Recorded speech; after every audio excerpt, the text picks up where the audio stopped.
I really like trying to draw pictures that capture that warm, cozy feeling, especially around winter time. But you kinda have to be careful about what you draw. Like, I really like drawing with this wide, almost fisheye lens type of shot. It's a fun challenge and can really give a picture this kind of energy, which is exactly what you don't want to do with cozy art. Having this big, wide angle on things can feel just too open. Having a much closer field of view often works better. I've seen a lot of artists who mainly draw cozy or cute things kind of have this style where it's very zoomed in, almost flat.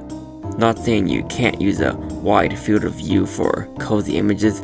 I've done that in the past, and I know there is a lot of art that does that, but I think for the most part, having a kind of limited field of view just kind of makes things feel a bit more condensed and warm feeling.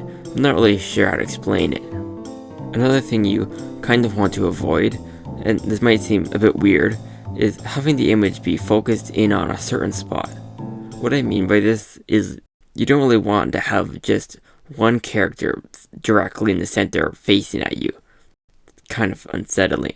You kind of want some other things going on. You may notice a lot of my art involves multiple characters doing something.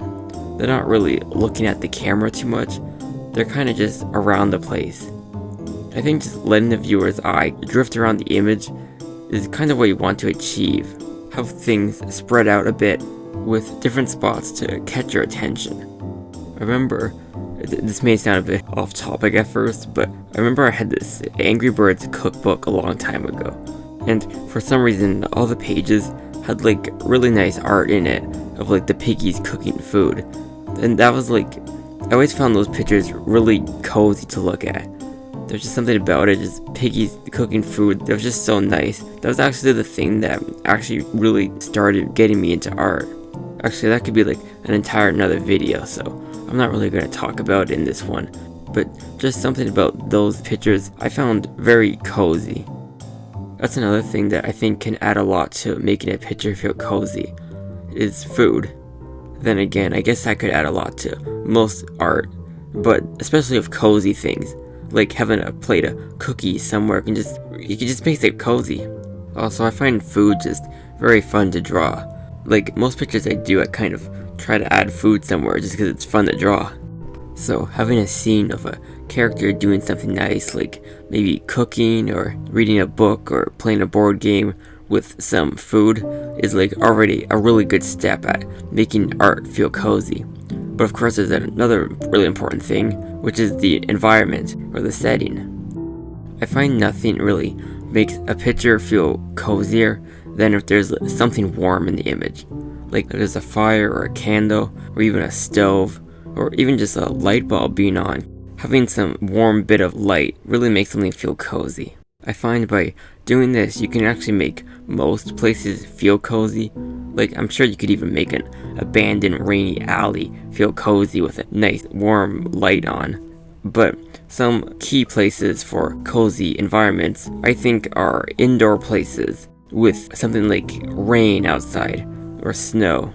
I always like the idea of like these tree houses. When I mean tree house, I don't mean like up high, though that can also be cozy. I mean like literally inside of a tree, like this picture. Oh yeah, that's another thing that I think makes pictures feel cozy if it's more like nature-y parts to it, like wooden chair as opposed to a metal futuristic chair. I mean, I've seen a lot of futuristic cozy art, but just having most things made of wood and sticks I think helps. I also find kind of fancy things or ornate or kind of like that Victorian style, that also has a kind of nice feel to it. The one place that I always thought just sounded really cozy is like a train. Just like a fancy warm interior and then like outside moving by quickly, especially like in the winter time. That always like is probably one of my coziest ideas of a place. I almost feel like there's some sort of thing with having a nice warm area next to a kind of cold or dangerous area is kind of what makes things feel cozy. It sounds weird to incorporate danger into an image to make it feel cozy, but when you think about it, rain is a common thing in cozy art, and that's like cold and wet. Or like when it's nighttime and it's all dark and creepy outside, but there's a nice oven on inside. Or like the idea of a boat all alone on an empty sea with that endlessly deep ocean below. That also feels cozy, but it also has that sense of danger of the ocean, which is obviously extremely dangerous. Now, of course, this obviously doesn't work for like active danger, like having a house with a monster outside trying to break in that's not really gonna be cozy no matter what. But I think having a slow type of danger, that's like, it could be dangerous if you were there, but you're not right now, you're in a safe area, is what makes an image feel cozy. Or even just the idea of there being a place nearby that's really unpleasant, but you're in a pleasant area. I think that's why like rain and snow really helps an image feel cozy. Like right now as I'm recording this, it's nighttime and it's kind of snowy outside, and you probably can't hear it, but there's an airplane going by overhead. And just the idea of there being an airplane up in the sky all alone, like that could easily be a very cozy image. I mean, like a small plane, it's a nice snowy cold night outside. I think it's that divide of something warm and pleasant with something cold and unpleasant or dangerous. You kind of have to strike a balance of those things to make it feel right. And that might be why I kind of like drawing cozy art, because you have to do it right. It's not just like drawing the inside of a house. You have to add some part of danger or uncomfortableness to it. And then you have to add something that's really comfortable. You have to add something that's cold and unpleasant, then add that warm part. And colors are also a very important thing. I mean, with art, colors are always an important thing, but you usually want to use softer colors. Don't turn the contrast up all the way. Use a lot of like mid-tones and things. Usually going lighter is better. Kind of watercolor, those types of colors I think look pretty good. Or like, take the snowy image that you see in the background. Like, even though it's nighttime or a snowstorm or something, it's still pretty bright. Even the darkest part is still fairly light color. The dark area is really just blue. Honestly, not that much brighter than the light of the interior. That's something that I also thought was a good idea, which inspired me for this image, was like footprints in snow.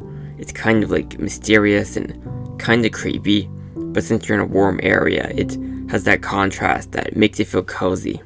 It's also always fun in the wintertime when you look outside the window and you see some weird tracks that you're not sure what animal made them. Like, I remember a few years ago, there were these big prints outside that kind of looked like dog prints almost, but they were big, so almost like wolves. But there's no wolves around here, I don't think. Just coyotes, so like that's kind of a mystery. Like, what were those tracks from? And we never figured it out. But it's just like a fun thing seeing tracks. I remember there was also a weird story I heard before. I think it was called The Devil's Footprints, and it was like, I think like 1855. There were a bunch of these hoof prints that were found all over a town one time. And like, the hoof prints were in a straight line, which, you know, is a bit odd for hoof prints. Usually they alternate a bit, but these were just completely like in a straight line. And the weird thing about them, they just completely went over things. Like if there was a wall in the way or a house, they just would walk over it. So like appear up the side of it, then over the top, then down the other side, which, you know, as animals are capable of. And like, this did happen a long time ago, but it probably wasn't people making things up, because it was quite reported on. Like, there were, I think, quite a few people saying it, and like the footprints were measured and stuff. The tracks definitely were found. It wasn't just a fake story. I always just thought that was an interesting story. And still no one has figured it out. Though there have been many theories, of course. Like, the reason it's called the Devil's Footprints is because a lot of people thought that Satan made them, which is not exactly the first conclusion I jumped to. I also don't know why Satan would just walk over houses. It seems a bit difficult and pointless. But yeah, that was one thing that a lot of people thought at the time. It was also thought that it could just be something else that was making prints that looked like hooves, like birds or mice. And I mean, the tracks of mice jumping, although that sounds a bit weird, when you see them in snow, they do kind of look like that, and they're in a straight line. Though, still, I don't know how they go up walls or over houses. Again, I don't think mice do that. There's also a weird theory about this weather balloon. Apparently, an experimental weather balloon was released by mistake at the time. Like the end of the rope could have been leaving those prints as it was floating by. Seems a bit unlikely, but again, this was never figured out. Oh yeah, another thing.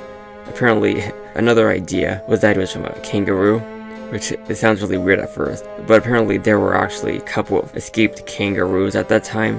Though again, this is just all the possibilities that from what they could be from is weird, doesn't seem likely. It could always have been a prank, I guess. But even that is like, how would you prank something like that, and why would you want to do that? Then again, the whole going up walls and on houses is kind of what makes it just seem weird. But a prank is probably the most likely scenario, even if it's also unlikely. Anyways, I'm getting distracted. This is supposed to be about cozy art. Now I've pretty much talked about everything I want to when it comes to making cozy art.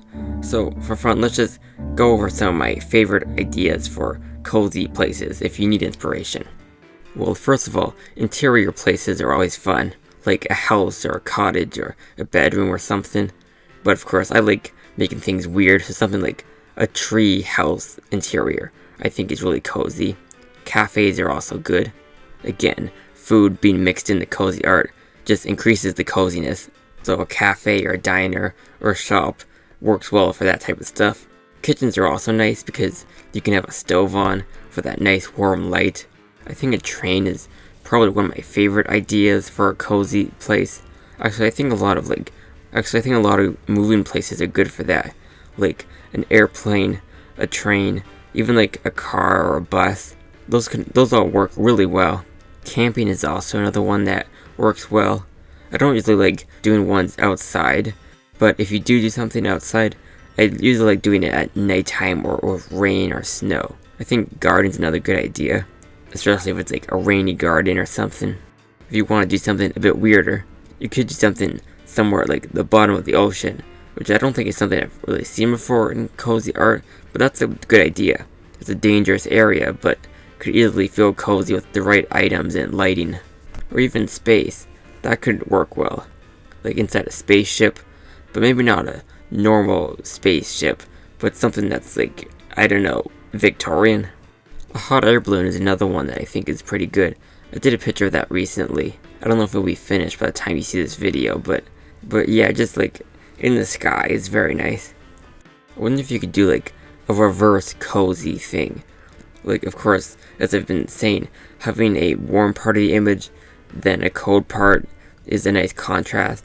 But like, I wonder if you did it kind of the opposite way, where the dangerous part of the image, or like the unpleasant part of the image, is the warm part, like lava or a desert, really hot, dry desert. And the cozy part is something cold. I don't know if that would really work that well, but it's an interesting idea. Like having a character be in like cold water or have ice on them, surrounded by like a dry, hot lava, something or other. I don't really know if that would work though. For some reason, cozy really feels like it needs to be the character is in a warm place and then outside is cold. I think that works best.